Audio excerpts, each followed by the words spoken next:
Hello and welcome to Who Corner to Corner podcast. My name is Jeff and his name is Paul, as always.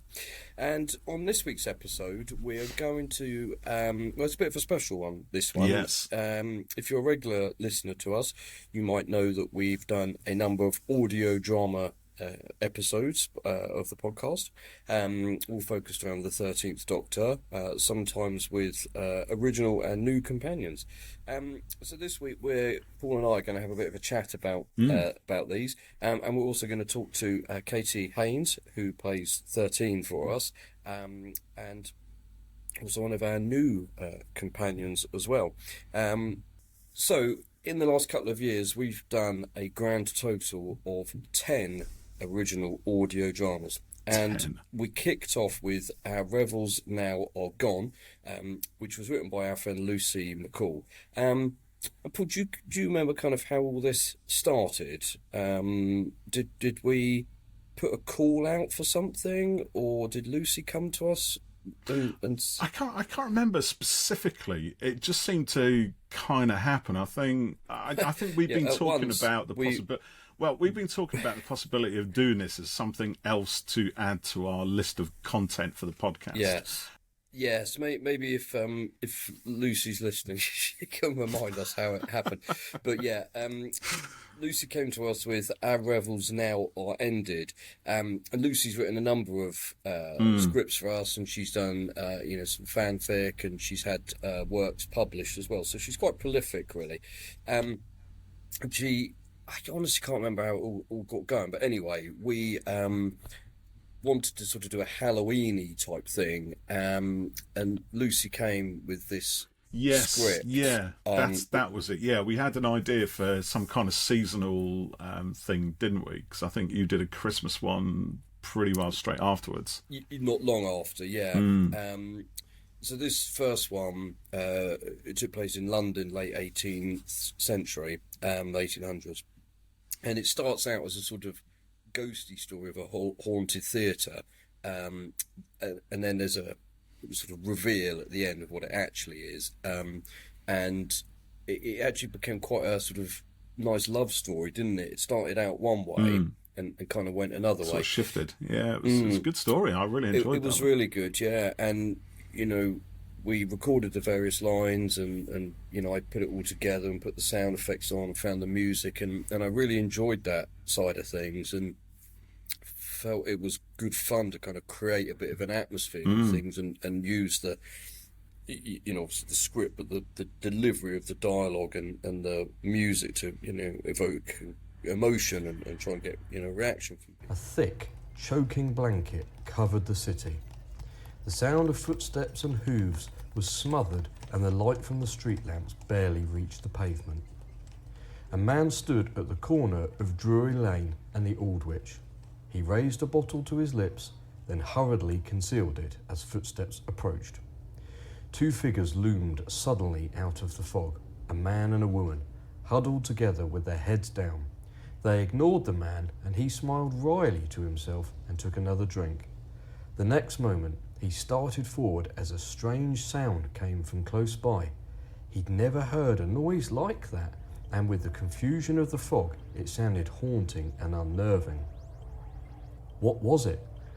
Not a person, nor did it sound like an animal. A sound that went up and down. It seemed to wheeze, then subside, then come on again. The man decided that, whatever it was, he didn't want to be anywhere near it. He stuck his bottle in his pocket and ran. The sound continued and, dimly, a shape became visible, a tall object with a light glowing on the top of it. The sound ceased and, after a moment, a door opened in the front of the object and a woman put her head out. It's horrible. Another head appeared, just above the first one. Oh, definitely London. Its owner said. London 1886. I'll take your word for it, said the first woman. And this, said the second, is a London particular. Thick fog made worse by coal smoke. London particular? Yeah, that's what they used to call it. Very keen on euphemisms in the 19th century. Charlie told me that. So we put it out, kind of not really knowing, what would happen, and we had a really good response to it. I think people really enjoyed it, and I think it was something different for us, really. Yeah, very much so. And we followed that quite swiftly afterwards with The Lord of Nightmares, which was written by Matthew Holmes, who's known as Disciple of Brad on Twitter.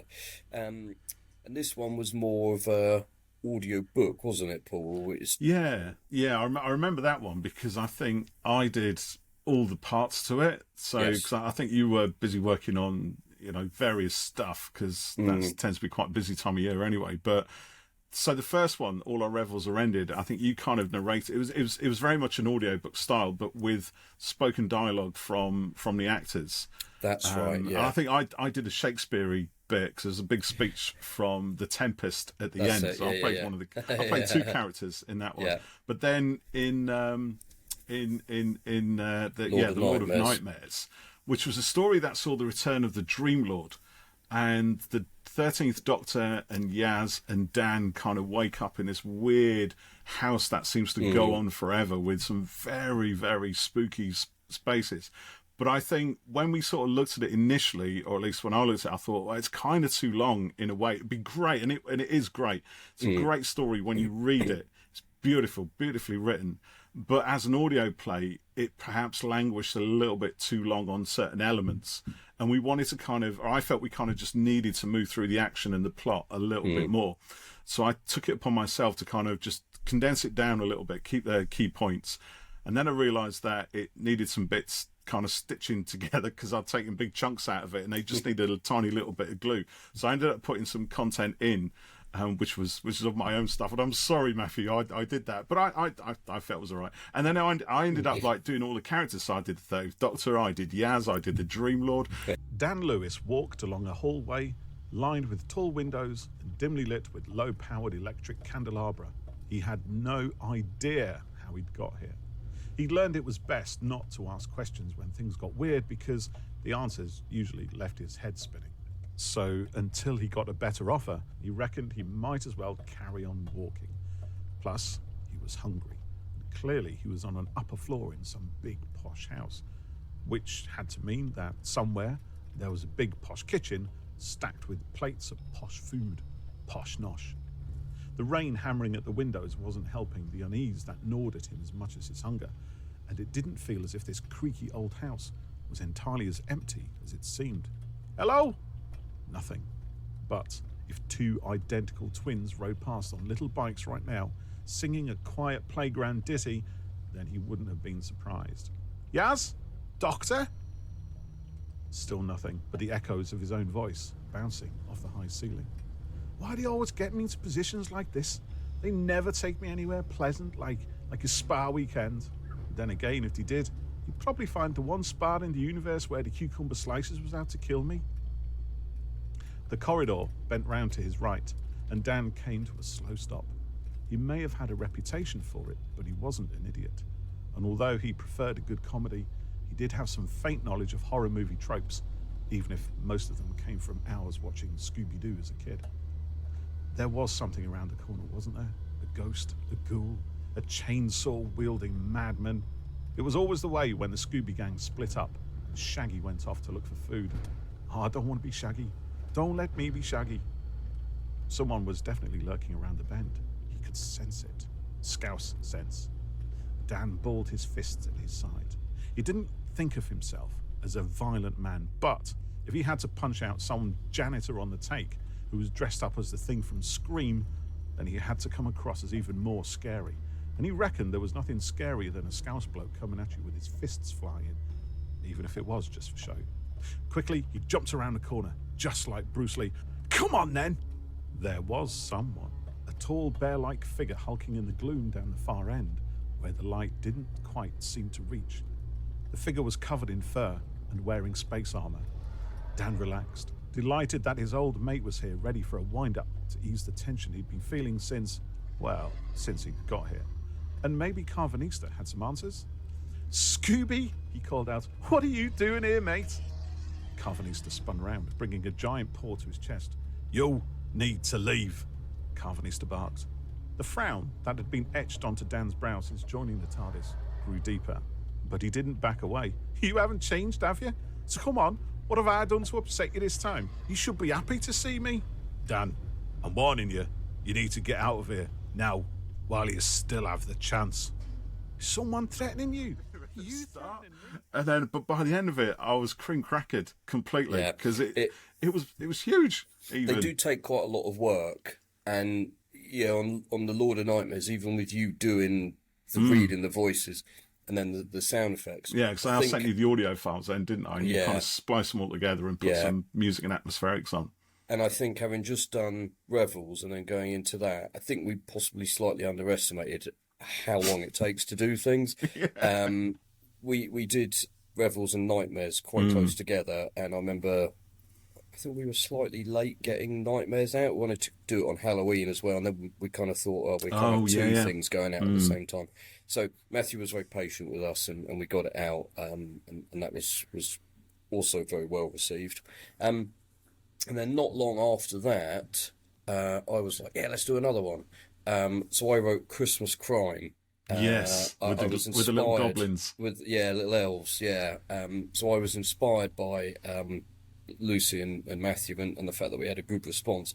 So I came up with this sort of fun, cute little story about a little girl who is trying to catch Santa delivering the presents, and she finds his elves, but they're actually stealing things. And then the doctor turns up, and then it kind of goes on a bit of a mission to find out, who these elves are, what they're doing, and the TARDIS falls out the sky, and I made a bit fun and actiony, and I really enjoyed doing it. It was great fun. I'm the Doctor. I'm here to fix Christmas. Hello, I'm Yaz. I'm Dan. Nice to meet you. Me and my mates, we travel the universe, sorting out fair play and putting a stop to those on the naughty list. And we're here to help you. We got a distress signal that alerted us to a problem here. I say here, I do mean your house, but I also mean here in the UK. Well, the world actually. Something's going on and it's not nice. So what happened before we got here? Well, I came downstairs, hoping to see Santa Claus, and I found his elves at our Christmas tree. But I'm not really sure it was really his elves. They looked horrible, all small and grey and weird looking. They were stealing the presents underneath our Christmas tree. Santa will be so cross when he finds out they're gone. I've got a trace on the tech, and with my shiny goggles we can see where they've been and have a good guess at where they're going to go. Then we can lay a little surprise for them and get this all resolved. What are we going to do, Doctor? We're going to wrap the greatest present in the universe. So that was another one that was also well received, and I'm just looking back at the list of stuff here on the main website, and then we also did If Winter Comes that was in a good January, and so we knocked out 4 in a very short space of time, and this one was also written by Lucy. And this was the Doctor and Yaz. They land on a planet of permanent winter, and then it sort of turns from sort of winter wonderland into a panic to save Yaz as something happens. And this one was more like Lord of Nightmares. It was still cast drama, but it was felt a bit more like that one in some ways for some reason. But I remember we were desperate to get it out on New Year's Day, and I was awake till silly o'clock editing audio and doing sound and stuff. Because a white moon covered in snow and ice, a monochrome landscape, the dark trunks of trees standing in contrast to the eye-piercing brightness of the snow under the cold rays of the sun. Then, suddenly, a sound, a wheezing sound, rising and falling, and a shape flickered into view. The sound of materialisation stopped, and all was quiet again, save for the soft rustle of snow dropping from overloaded branches. The TARDIS door opened, and the Doctor stepped out. Wow. Are you ready? Yes. Said Yaz, joining her friend. Both of them were warmly dressed and wearing hats, scarves, and dark glasses. Good thing we found these ski glasses. Don't want to risk your eyes in this light. Besides, you'd miss the view. Yaz didn't reply directly. Instead, she looked around her. The TARDIS had landed on the edge of a snowy wood. The blackened trunks and branches of deciduous trees mingled with the occasional conifer, the dark green needles powdering the surface of the snow with green. Yaz sighed, and her breath made a cloud in the cold air. It's beautiful. It is. The doctor replied, looking around with a satisfaction that suggested she had been somehow responsible for the landscape. Where are we again? Thermare, the winter moon. Uninhabited, at least by humans. For now, anyway. I wasn't aiming for it, but we might as well have a look while we're here. Winter moon. Is it always winter here then? Always winter and never Christmas? We just had so much to get done. And, you know, and also just like life, you know, I've got 3 kids and, you know, Christmas time is manic. So it was... Why do we do this to ourselves? I know. Why do we do it? So that will explain why there was about another 4 months until the next one. The next one, yeah. Which was Antique Antics, which was also written by that Lucy. was really good. Yeah, and after winter comes, I said, you know, what else you got? And she said, got this sort of Antiques Roadshow type spin-off type thing, or homage. And the Doctor and Yaz go to the recording of an antiques show, and there's a strange item that a man has... someone's put on the table. Yeah, and all these ants start appearing everywhere this thing goes, and it was a sort of, you know, it was another sort of cute little thing. It's nice on these to do something that's a bit more dramatic, something a bit scary, something a bit fun and silly, to try and kind of, you know, mix it up a little bit on them. What's been happening here? The Great Antiques Picnic. I don't know what the ants are all doing here. Unless they came for the picnic. Is there a picnic, or is it just the name of the show? It's a television series. People bring antiques and there's experts that tell them what they are and how much they're worth. Well, Mr. Mackenzie, this is a fascinating object you brought. What can you tell us about it? It belonged to my father. He didn't know what it was. It looked like jewellery, I mean, but he didn't know how old it was. I can tell you that it is definitely gold. I'm sorry, I can't identify the stone, but what does that look like to you? It looks almost like an insect. I hadn't really looked before, but there. Those are legs, aren't they? Are you okay? Can you keep the noise down a bit? Sorry, there's ants everywhere.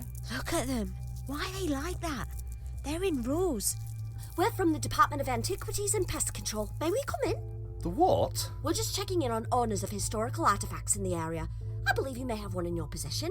This is it, definitely. It's from WHOC2C. It's a Menopteran herding amulet. And that was another story that had a nice twist towards the end in the final third of the story. It starts off being one thing, and then suddenly you realise actually there's bigger play at stake here. And this is something that Lucy is really, really good at, is kind of just playing with our expectations in that way and using the beats of a story to kind of move you along, and then suddenly snatch the rug away and you think, oh my gosh, okay, so this is the thing. And that's a nice little touch, because obviously these are all 13th Doctor stories for a reason. But then it links back to one of my favourite Hartnell stories in a really beautiful way. And I thought it was great. Really enjoyed that. Yeah, it's a really, really nice spell as well. And then we didn't do any for a little while. But then we took a break.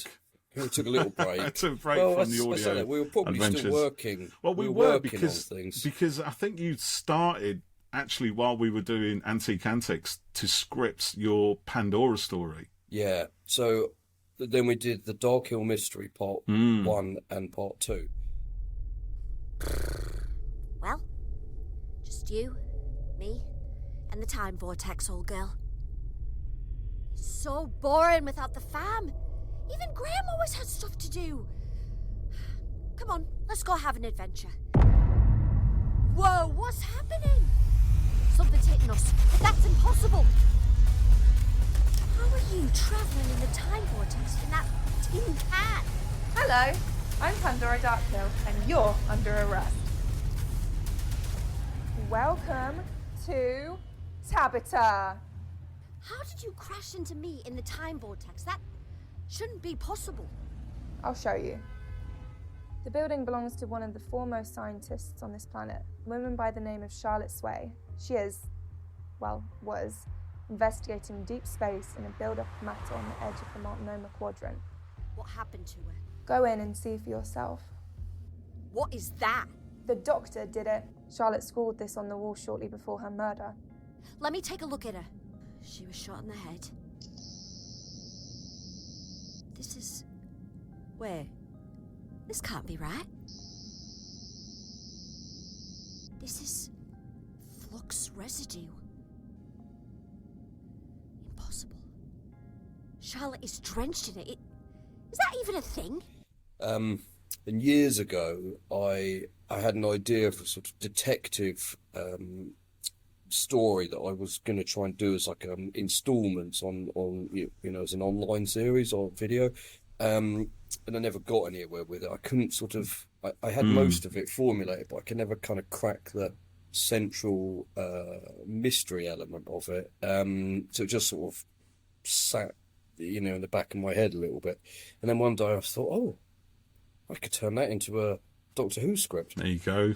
So I wrote it, and then shortly after I actually found my old notes in a box in my office. I think you sent them over to me, didn't you? Yeah, I sent you a picture of it, yeah.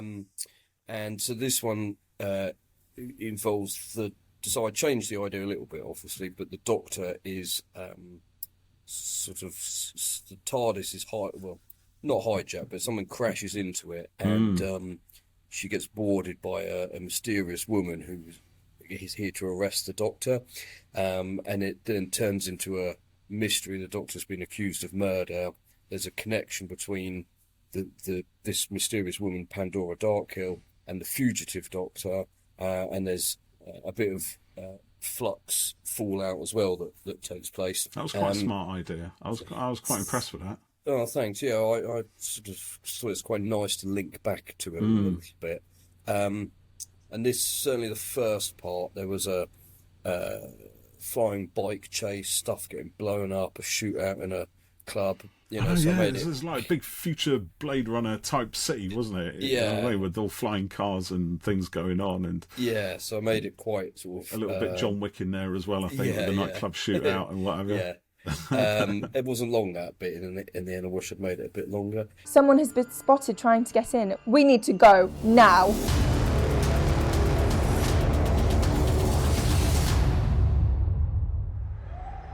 Pandora! Yes, stop shouting. That was loud enough. How on Tabitha did you survive that? Flux love. He's gone down as well. That flux look must be real. Follow the smoke. Follow him. In there! It's jammed. He could be anywhere. We have to keep looking. Get down! Up there. Let's go. Onto the roof.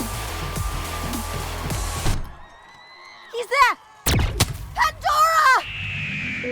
But it was really nice to have had this idea and adapt it slightly and bring it to life in the end.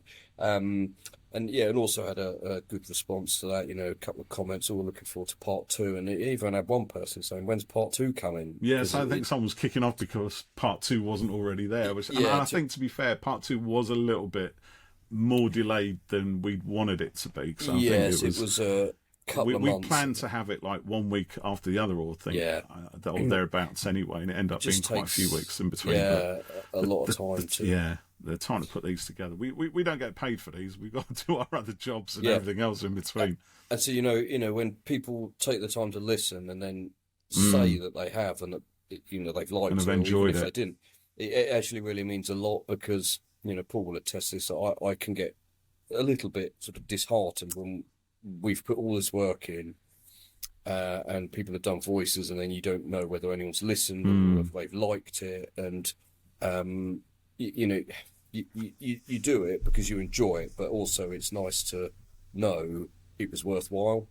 So I think that might be why after the Darkhill Mystery, that came out February this year, and then we didn't do another one till the end of October.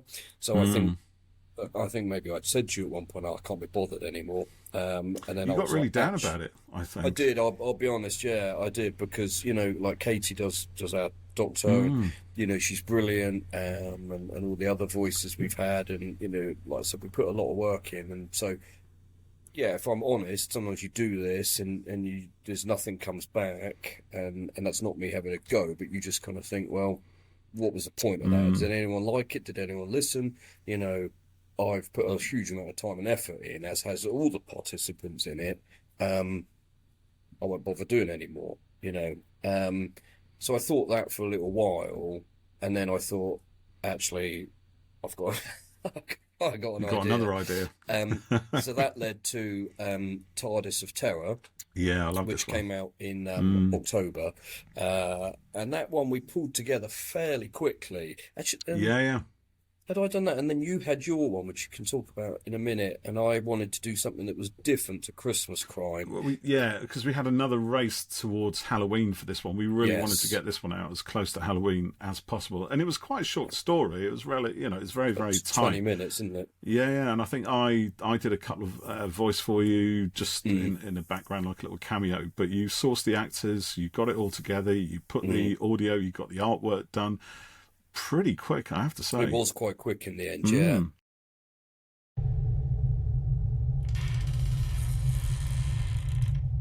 I can't see.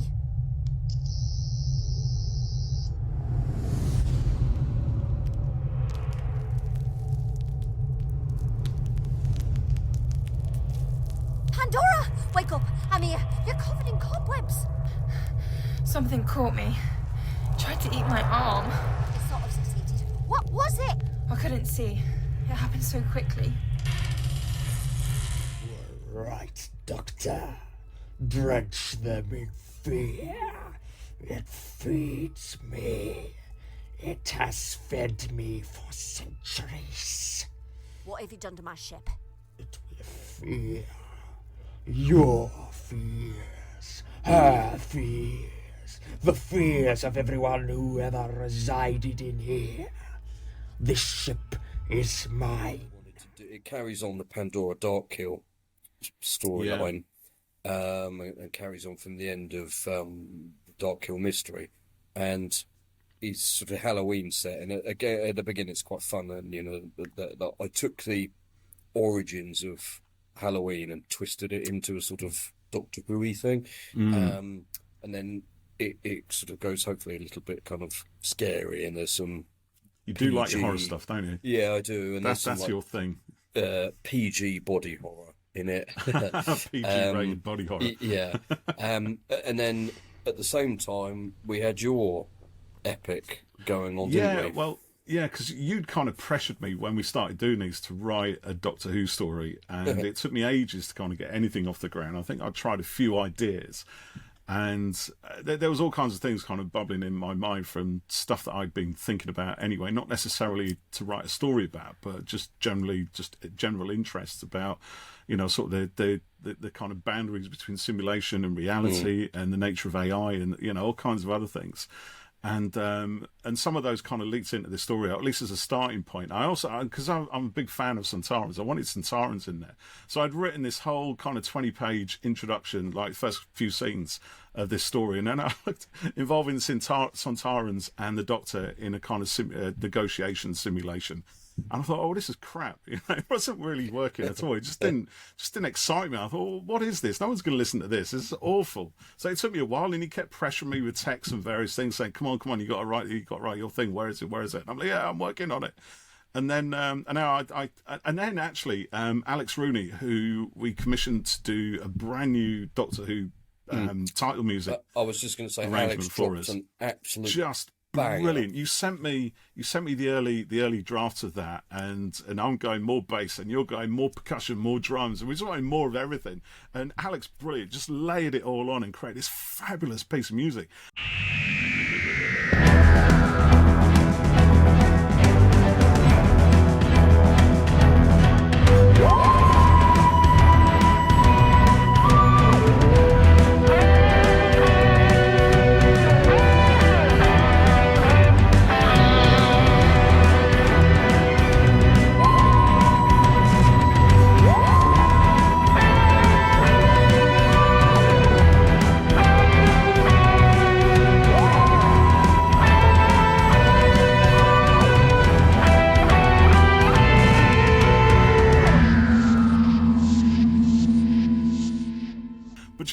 when I listened to his when he kind of locked it off and he sent that over, I thought, well, this is it. That just gave me somehow the energy I needed to get that story done, because I just kind of thought, this is a great piece of music. It's very fast. It's action based. It's full of energy. What sort of Doctor Who story? Where can if you think of a pre-credit sequence, what could lead up to that and what could happen afterwards? And then it just kind of exploded. I think there's a small reference to Sontarans in my story at the beginning. So, but that's it. That's all there is. The rest of it, it just kind of it just kind of grew, and it kind of came to me. And in the end, I actually wrote it pretty quickly. And except to say it was massive. It was huge. It just kept getting bigger and bigger. And there's me sort of pressuring people to say, when you send us a story, make sure it's quite short. There's me writing this absolute monster. So I put a lot of work into kind of paring it right down. And the first episode, oh god, yeah, mate, it was. I tell you, it was huge, because it was just like initially it was just like getting all kinds of things out on the page. And initially it was for the Doctor, Yaz and Dan. But then, of course, you said to me, why don't you use this as an intro piece for your new companion? So we'd done some Doctor Who RPG role-playing game stuff with Graham, our good friend Graham on Twitter. And for that, I'd invented a whole new character called Rebel, who was a bit of a jokey kind of character at first. But he was a sort of futuristic kind of AI engineer. And he'd had this accident where he'd somehow managed to download a whole bunch of personalities into his head. So the idea was, through the RPG, these characters would come out and kind of derail proceedings somehow by making him behave and think differently. So you said, well, why don't you put him in your new script? So I did that. Initially, I was kind of hesitant to do it, because I thought, well, he's not really the right sort of character for that, or at least not in a comedic way, because it wasn't a very comedic script. It was quite kind of dark and and I'd say serious. Hopefully, there's a bit of humour in there. There is a little bit, but it is, again, it's different from the others.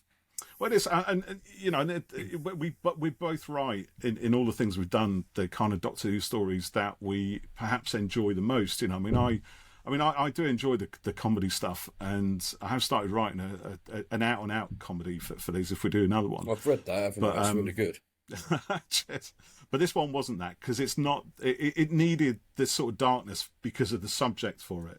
There's a whole world a whole swathe of worlds that had just been destroyed by this relentless enemy, and what I wanted to try and convey was the kind of the horror of that, but again in a PG sort of format. I mean, Isabel, who recorded the lines for, or who played Leah, the other new companion, to replace Yaz, because we decided we weren't going to use Yaz. We were going to replace her with a completely different character. So I ended up having two different characters. But she said it was very dark for a Doctor Who, and I said, well, Doctor Who can be quite dark, and I think with this case, because of the kind of, I think also because of what was going on in the world, the invasion of Ukraine and everything that's been, going on in Gaza and everything else, it's being surrounded by all of that stuff kind of coloured the tone of this script, and it was like, you can't, in my mind anyway, sort of deal with the subjects like that head on and make it false in some way. It had to be. It had to be dealt with the kind of seriousness that I felt it deserved. So as a result of that, Rebel got a much darker origin story than was anticipated. I think our next one should be more cheerful and light-hearted. I think it should, yeah. Although there was a tease for something at the end of my last one. Well, this is what I like about what we do, because yours are very kind of have been very playful. You've also dived into horror. This is the only one I've done, but I've got plans for another one which is more comedic. We've had a lot of fun with these in sort of playing with the tone, and this is where Doctor Who's great, because you can do that, right? It's it's a format that allows you to go between the sublime and the ridiculous, literally within one story to another. So it's been a lot of fun, kind of playing with that. Well, why don't we listen to your chat with Katie Haynes, who plays the Doctor, for us, and find a bit more about her and her involvement. And you also had a chat with Isabel Hinchcliffe as well. I did, yes. So we'll play a few clips of that so you can listen to what those guys have said. But if you want to hear the full interviews with both of those people, then subscribe, Become an explorer, because we're going to put the full interviews out with Katie and Isabel on our podcast. For those of you brilliant, wonderful, lovely people there who kindly help us get these things done. Yeah. Basically, we appreciate it. They do cost some money to do, and they take up a huge lot of time. We put our time in for free, but we generally have to pay other people to do these to the standard that we're putting out. So we'll put a link out for that. But if you feel that you could become an explorer and support the show and get more from us, early releases, extra episodes, a special badge, then please do join up. Over to you and the talent for a chat. I think the best thing you can do as an actor, and I'm guilty of this, the best thing you can do as a performer, read the whole script. Yes, please. It's not just about you doing your lines. So in The Princess and the Rebel, and just talking about that one for a second. So I decided to put the Doctor with Dan, which was something that we hadn't really seen a lot of in the series. So there's a lot of that story where the Doctor and Dan are kind of trapped in the TARDIS, working out this little mystery between themselves. Yes. What did you kind of make of that little dynamic? I loved seeing how she interacted with Dan, particularly when Dan's life was at stake from the spider, and thinking about how, I've got to keep, I'm fascinated by this. What is this? Wait, remember, Dan's life is at stake. So, spider on Dan's face. You gonna tell me what you want? No? Seriously, nothing? Rat barrel laughs, you are. Big conversationalist. At least Dan was fun. I mean, I could see his punchlines coming from a mile off, but at least he appreciated a good chat. So yeah, fine. Let's do it your way. Sit it out. I can sit it out. I could wait here 1,000 years. Just you watch. Actually, no, I can't. Ah, come on! Give me a clue, something, just a tiny clue, a little clue, even a smidgen of a clue, a little tiny molecule of a clue. Charades! I love charades. Let's do charades. Oh, you're not moving, are you? Fine. 20 questions. I'll go first. Question 1. Are you waiting for something to happen? Beep once for yes, twice for no. Fine. Oh, this is going to be fun. Still, I'm only one question down. 19 left. Question 2. What about that construction? Shall I take a look at it? Oh, yeah. Some impressive skills here. You've literally installed a brand new piece of tech right here, taking up power lines from the console, which is weird, but there it is. Question 3, can I take a closer look? Actually, scrub that, not a question, because I'm doing it anyway. If I move this mesh panel to one side and slide a pin to a bit here... Oh! That got your attention. So you don't want me looking at this new thing, do you? That's alright, I won't break it. Much.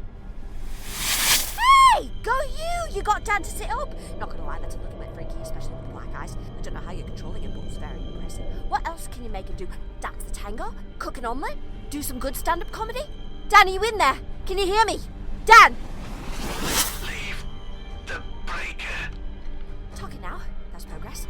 But if it's all the same to you, I really don't want foreign objects planted into my ship, taking power away from it. So, I'm taking it out.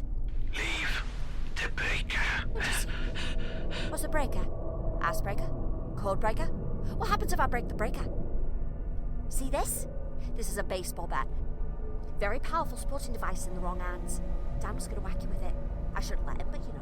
Not a fan of violence except in extreme circumstances, which this is, given that you've stopped power distribution to my console and I've got some friends to find. So to make amends, how about I use the baseball bat to smash up your giant thing? I've seen Ace do it enough times, and believe me, she wouldn't have hesitated. So here it goes. Stop! Stop! Danger! What kind of danger? Danger to me? To you? Better think fast, because I'm going in with the bat in 3, 2, 1. Stop! Tell you what, you jump off my highest honour, I think, would be officially as 13 with Jodie. I don't know how. You know, the way I look at it in my mind is if you want someone to play the 13th Doctor, you get Jodie Whittaker. If you can't get Jodie Whittaker, you get Sophie Aldridge. If you can't get Sophie Aldridge, you get someone who's from the north. And if you can't get that person, then you come to me. Then we come to you. That's it. Katie, you're right at the top of our list. I'll tell you right now. If Jodie Whittaker came on and said, "Look, I'll do your audios for you," we'll say, "Well, actually, we got Katie." No, you go with Jodie. You go with Jodie immediately.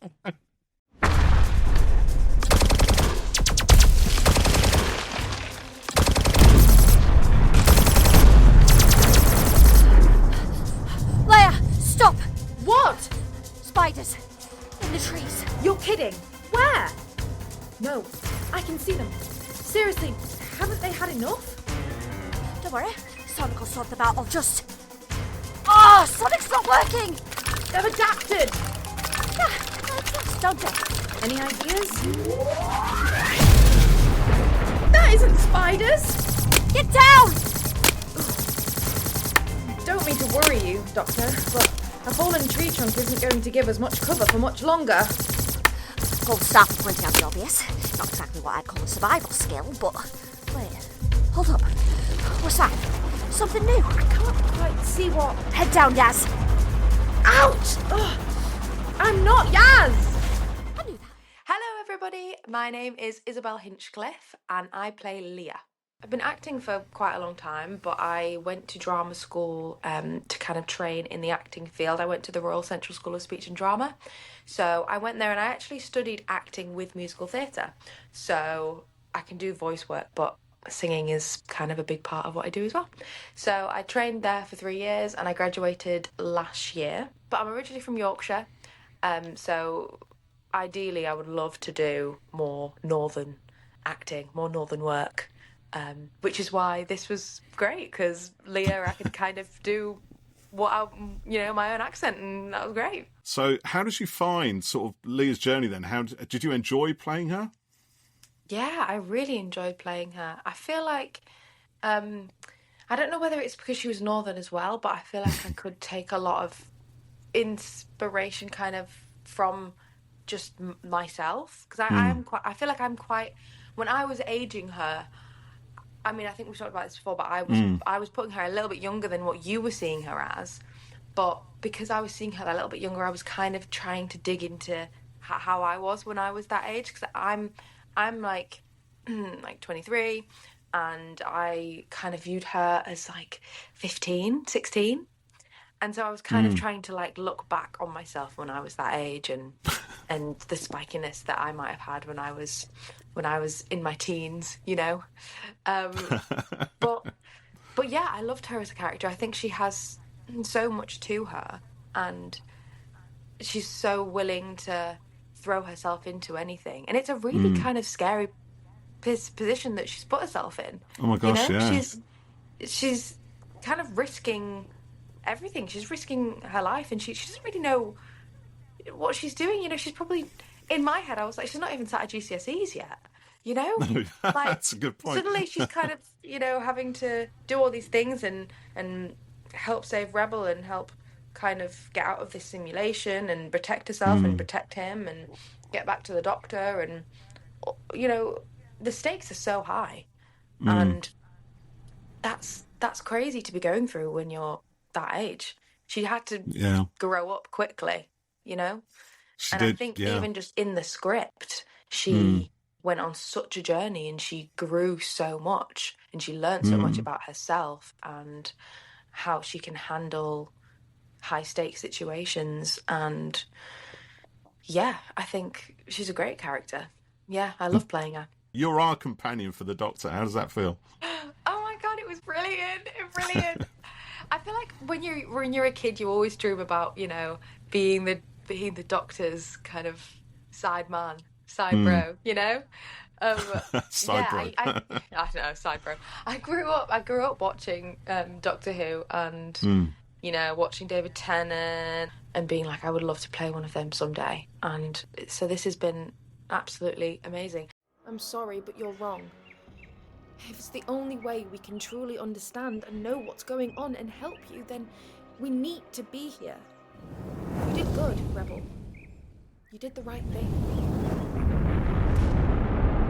That's the news. They're coming.